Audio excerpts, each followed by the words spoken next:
and happy Palm Sunday. And so glad that you're all here. There will be more coming in, I know. So we're just gonna go ahead and start. And our guest speaker for today comes to us from um, out east in the United States, on the East Coast, where they got dumped on snow.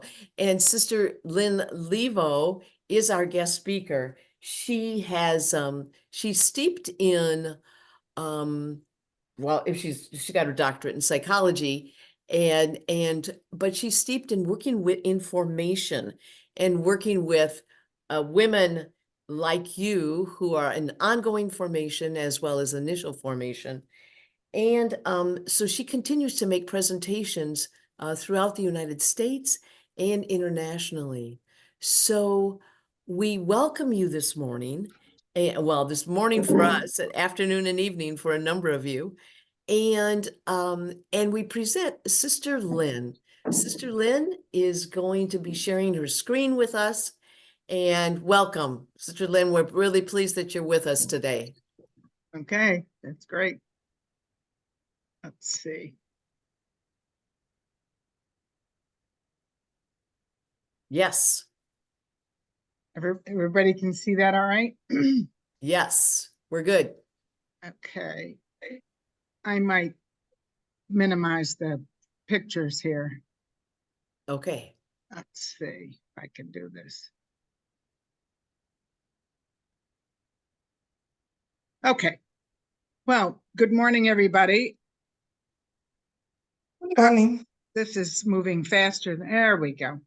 It's good to be with you and to offer some thoughts about being a leader for the future. And so I'd like to begin with just talking about the time that we live in, which is has many characteristics. But, you know, if you just think about this time for all of us, no matter where we are, it's a strange time in the sense of it's a time of collapse, social collapse. It looks like shrinking democracies, rise of authoritarianism, there's artificial intelligence, and interestingly enough, individualism gone wild on one hand, and yet random acts of kindness and spiritual depth and hunger. It's a time of agitation and uncertainty. Something is crackling in the environment, something is coming, yet we don't know what it is or what it's going to look like, and that includes our life as women religious. It is somewhere we did not intend to go. Nobody said, let's go here, but it is for us to live into and with. And finally, it's not a usual time. It's a call to respect and embrace differences, include others, take responsibility, and work together. And so it's a really both a challenging time and an inviting time, and it certainly is a time for transformation. And we often hear that word. What does it mean? I think it means the falling away of what we relied on, and we're being left with the feeling with a world that we have to come to know. The world we did come to know is coming to an end, because it is. And then we have this great challenge and opportunity to take in all that has enclosed us, nurtured us, incubated us, so that with the new life that comes, the old is within us. This is not a rejection of everything. It is an incorporation of what was. This time, as Joan Chittister tells, it's a time to make our future tonic rather than a threat. And so I want to talk about opportunity and possibility and not threat.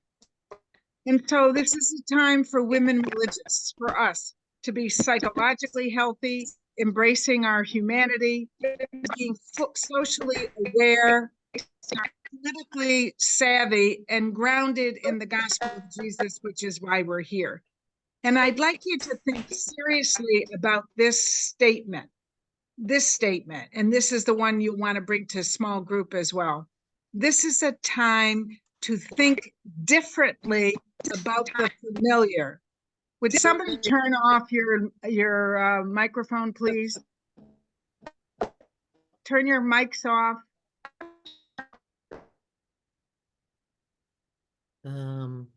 Everyone is muted. Okay. So Okay. this is a time to think differently about the familiar. It's about a change of mind, of heart, and will. But I'd like you to keep that sentence in mind. This is a time to think differently about the familiar. I think one of the things that we talk about a lot with women religious, and everybody really, we talk about creating a culture of well-being. And it's such an important thing that we talk about being well or well-being, but we say, oh yeah, right, that's old stuff, same stuff. No, it isn't the same stuff. I'd like you to think differently. And when members are well, when you are well, we feel good about ourselves and others, we function better, and we live a meaningful life, and we thrive. We don't just survive and exist. So I listed here, what does well-being consist of today? What's the new way of looking at the familiar? And some of these I'm going to only highlight because we don't have a lot of time. But when we talk about that it's a time to grow, that every day, really from the beginning of our life to the end of our life, is a time to grow. It's a time of challenge, of learning, of creativity. And so I'd really encourage you to say to yourself, how am I learning something new every day? When we talk about health, the foundational practices, what we put in our bodies, nutrition, how we move, how we unplug, how we're not working 24/7. And then the word balance becomes critical. Balance of all the parts of what it takes to be a human person. We're not here simply to work. And so one of the things that we need to incorporate more fully is our relational life. A sense of control. Some of us get really take on control as a major thing in our life. Really, what we need to think about is each of us has choices every day. So instead of controlling another person, instead of controlling a committee meeting or a meeting, we really need to think about what choices do I have that are healthy and good for me and for others. We talk about resilience, which is knowing how to care for yourself. And the word here is, and how to deal with stress, but the word here is flexibility. Rigid thinking, rigid routines will get you nowhere. It'll just cause more stress. So the ability to be flexible. And then we talk about the critical importance of connection, healthy relating, and the call that Pope Francis has given to us as women religious, the call to communion, to be one with others without losing yourself, to be one with others without losing yourself, call to communion. And finally, we talk about the critical nature of belonging, where we will not thrive as a community unless every sister feels safe to be herself, to express herself, to offer her gifts to the community and to the people of God. And then the last one is the one we don't want to miss. And that is, we really need to think much more clearly about everyone needing a purpose. Everyone needs a reason to get up in the morning. And so I'm asking you, why are you here? You individually, why are you here? And what is your individual purpose? And then, of course, individual purpose must connect with the congregational purpose. We are members of a community, and so my purpose fits with the congregational purpose. Let me give you an example here. We're going to talk about purpose just a little bit more. My charism, the charism of the Sisters of St. Joseph, is one of unifying love. And so every day I ask myself, how am I called to be about unifying love today? And for me, because of my work as a psychologist and my understanding of what it means to be a human person, I'm always helping people to be one with their humanness.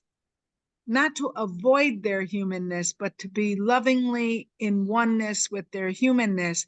And I do that as part of our congregational purpose of helping others to be one with. So think about why personally and congregationally. And so a couple of questions you might want to take with you. How are you doing caring for yourself at this time in your life? And then finally, the second question is, what aspect of being well needs your attention? You saw the list of growth and health and control and resilience. Maybe it's purpose. You need to think more clearly about purpose. We'll provide some other questions later. So I want to come back to purpose because this is a significant thing that needs to be in your life as a younger religious and as a potential or possible leader today. And so how to be present to members and assist them to live purposefully and passionately. We don't want to just get up in the morning and say, oh, well, here's another day. We really want to be excited about today and to think about purpose. So I'd like to talk about purpose in a very specific way. Purpose that guides us through the day. Purpose that is an opportunity for me to commit myself more fully to the charism of my community, to grow personally, and to serve others. When we talk about purpose, it's not just an interior thing, it's all about me. So I'd like to suggest that purpose, we can look at purpose in two ways. Each person needs a way to express her unique self. That means you. How are you expressing who you are in a unique way and giving your gifts? And notice it says for your own satisfaction and to make the world a better place. You know, sisters, we do not want our ministry, we do not want our life in community to be drudgery, to be difficult, to have no satisfaction. And so I enjoy what I do, and I feel satisfied with when I use my gifts and when I am of service to others. So one of the ways to think about your purpose today is to think about inner efforts to become a better human being. Your personal efforts to become a better human being. So you might learn something new today. You might face some emotional issues, you might be frustrated with a particular ministry. You might be angry with a person. You might be sad about the loss of a dear person. It's also true that you need to think about what goals do you have? What are you going to be about today? What's your intention for today? And how are you working to be strong and to express yourself in writing, in speech? So inner efforts to become a better human being every day. How are you doing that? And then, of course, we have outer efforts to serve the greater good. And so when you serve the greater good, you're talking about what you contribute to your community, what you contribute to the world around you, what you contribute in ministry. And a very important question that many religious are very clear about is justice. And so what injustice matters? What efforts can you support? What are you doing to provide a more just place where you live and where you minister? And so those are things we need to think about purpose. It's not something that can be in the background. So why did you get up this morning? What do you be about today? And finally, because we are members of a congregation, we need to connect with the congregational purpose. And that gets expressed sometimes in ministry, sometimes in how we interact in community. So how do you feel connected and supportive of something bigger than yourself? When we are connected to a communal or a congregational purpose, we have a sense that we matter, not just with what I do in my individual life, but collectively. So purpose. How are you thinking about purpose these days? So again, a guiding purpose, connecting with the congregational purpose. And notice I put a big P on that. And then purpose grows with connection, from connection with others. And so we work together and can inspire each other. And finally, embracing Jesus's message of love of self and others is an invitation to purpose. So underneath and around all that we do is to be more loving, caring women. And loving well, sisters, is challenging, and it's a daily choice. It's not always easy to love people that we bump up against with every day, but yet that's Jesus's fundamental call to love self and others without distinction. Discovering purpose, sometimes we need a little help, so we need to think flexibly. We need to think, I used to think this, now I'm thinking this. How am I paying attention to individual invitations from others, from the community? Being present and open to new experiences. Will somebody please turn off your mic? I just muted her. Yes. Okay. Being present and open to new experiences each day. Every day there's an opportunity. Today I had an opportunity to get up at 5 o'clock in the morning and come to my provincial house because we didn't have any heat or light, So think about opportunity instead of just problems and challenges. I think imagination. I think to say to each other, what if I, and we play with some ideas to think about purpose. And then finally, a relational life with others really helps us to understand and see bigger pictures and contribute to the world in which we live, or contribute to the community. So again, what helps you to get up in the morning? How do you see your purpose at this time in life? And how is your purpose related to your charism and your congregational purpose? Purpose. How important that is. And a final thing I'd like to talk about is an invitation to presencing. Now that sound like a funny word, but really the presencing is the work of Otto Scharmer, Scharmer. And he says it's a blend of sensing what we see, hear, feel, touch, and being present. And he says it's really a means to connect with future possibility. And that's what Joan Chittister calls us to. And to bring that into the now by merging 3 ways of being present. And so I'd invite you to think about the presence of the past, which is living in the present. It is what is current. So who did you learn to be? And who are you called to be? But the first one is, who did you learn to be? And who did we learn to be as a community? And so we have certain traditions and rituals and beliefs, and they're all fine. They are part of the current. So we need to know where we come from. And then Scharmer talks about the presence of the future. What is emerging? Who are you called to be now? And so we're not called to live in the past or only in the present, but we're called to pay attention to what is emerging or calling us. And finally, we need to be authentic ourselves. And that means when and how are you fully alive, free, creative, and when are you most loving?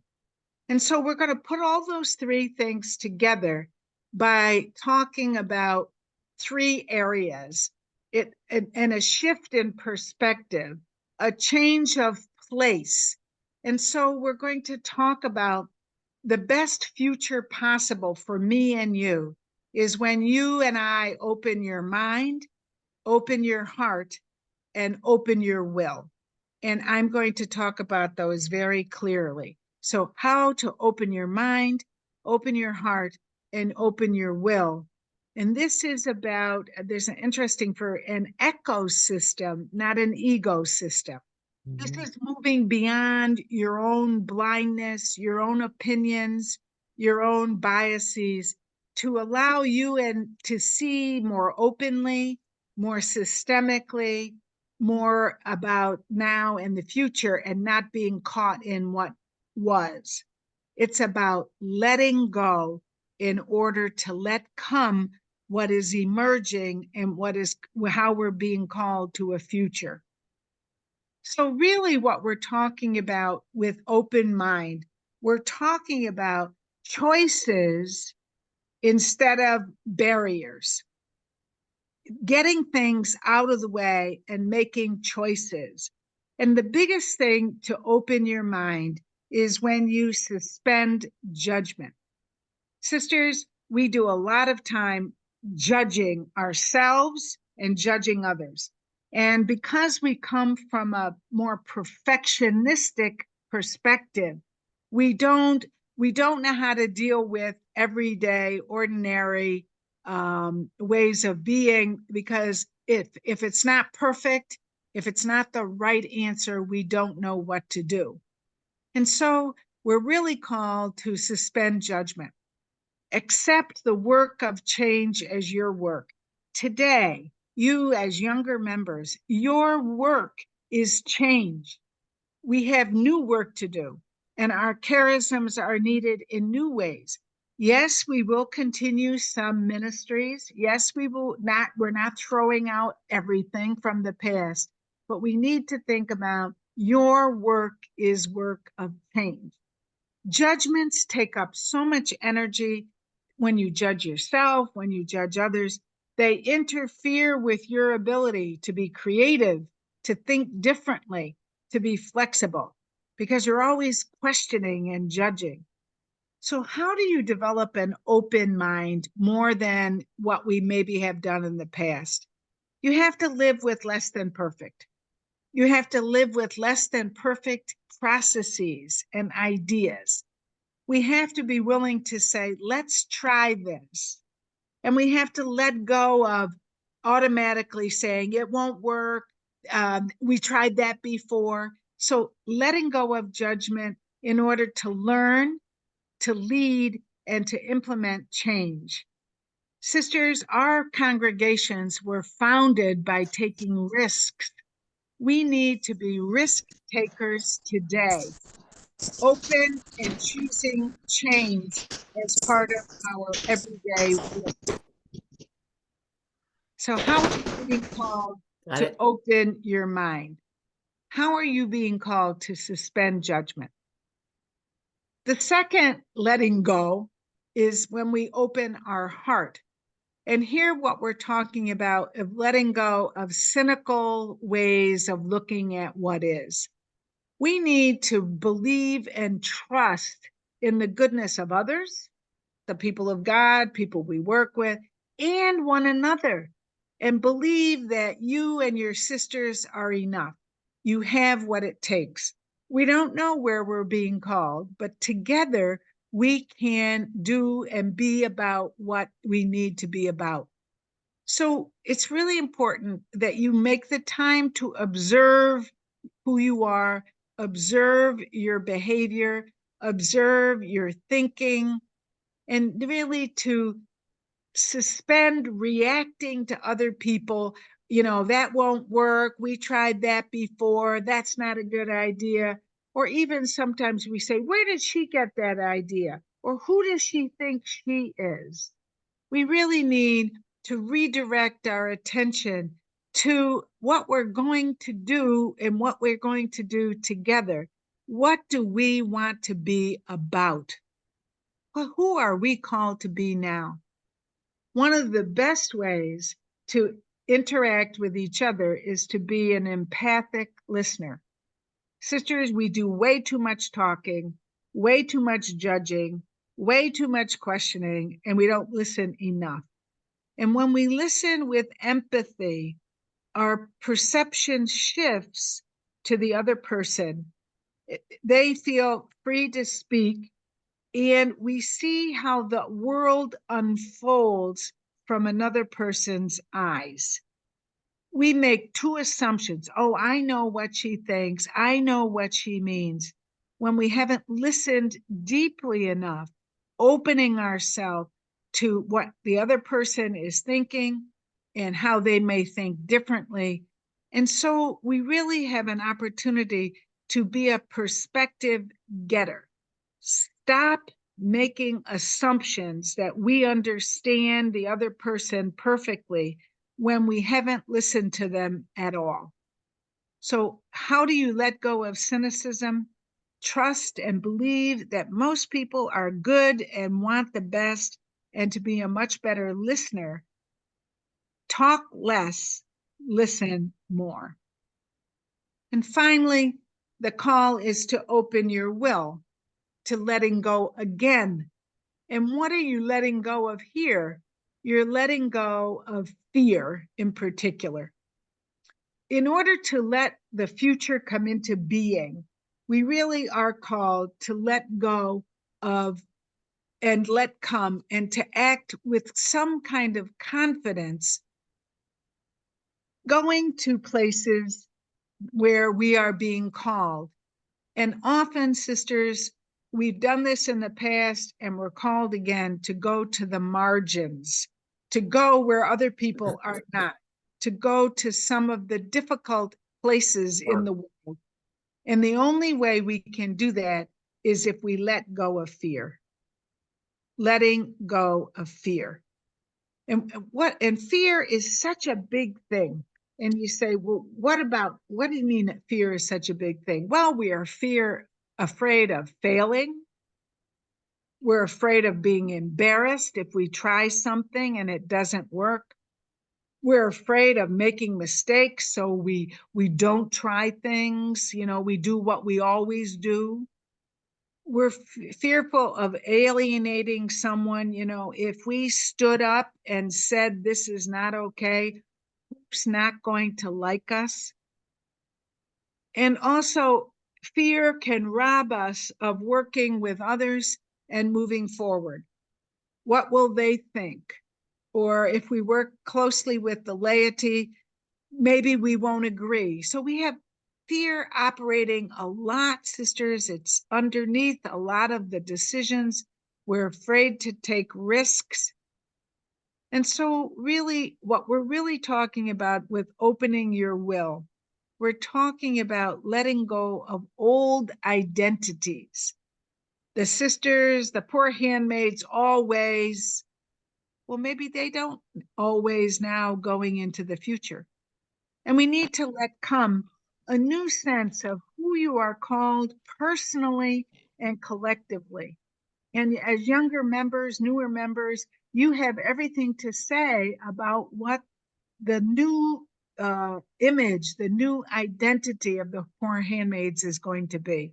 And you have the opportunity to make this shift be a possibility.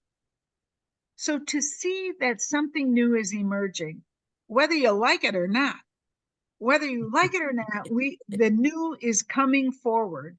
And you and I, you in particular, have a choice to be a co-creator, to create the new by letting go of the grip on the past.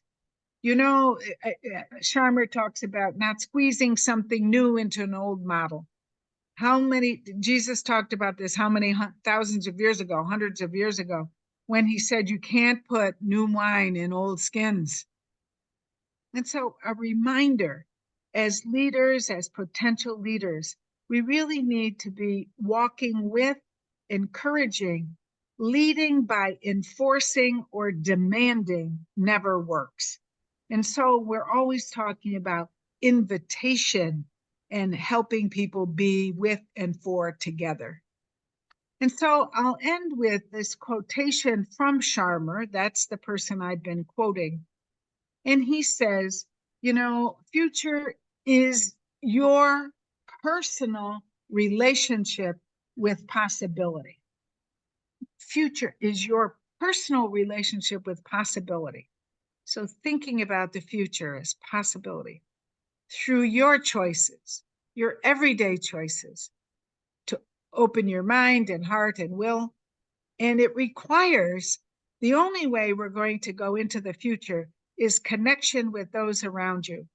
So communal life becomes even more critical and more necessary. So is cooperation, collaboration with our lay sisters and brothers. And we need to think beyond your own small world, having an open mind, an open heart, and an open will to what is to be born. There is something emerging, and we can play a part. Presencing gives birth to the future. Remember, future is your personal relationship with possibility. And so I leave you with these questions. Leading begins with a personal journey inward, a profound act of discernment, of letting go in you of what no longer works, of letting go of all that you are and you are not, that is not good and of today.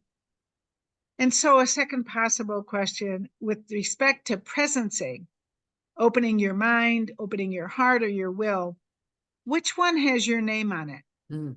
Which one are you called to more than the other? And choosing to reflect on one aspect will help you to be authentic today and in the days to come. Thank you, sisters. Oh, that was wonderful. Thank you.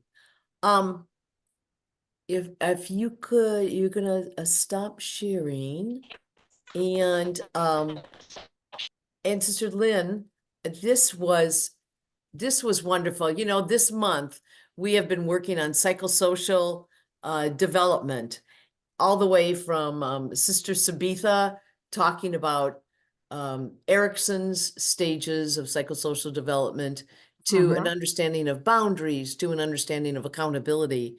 And you have, this is the crowning presentation today about how do we take all of this, what we've heard, and throughout this month of March, and then put it toward, now what is God calling us now into the future? Right. And what do we need to do in that inward journey in order to really walk into the future? And purpose, and in particular, the presencing is just so good for us. Thank you, thank you, thank you. The sisters, now here's what we're going to be doing. I'm going to be stopping the recording here. Let's see here. Need to do this.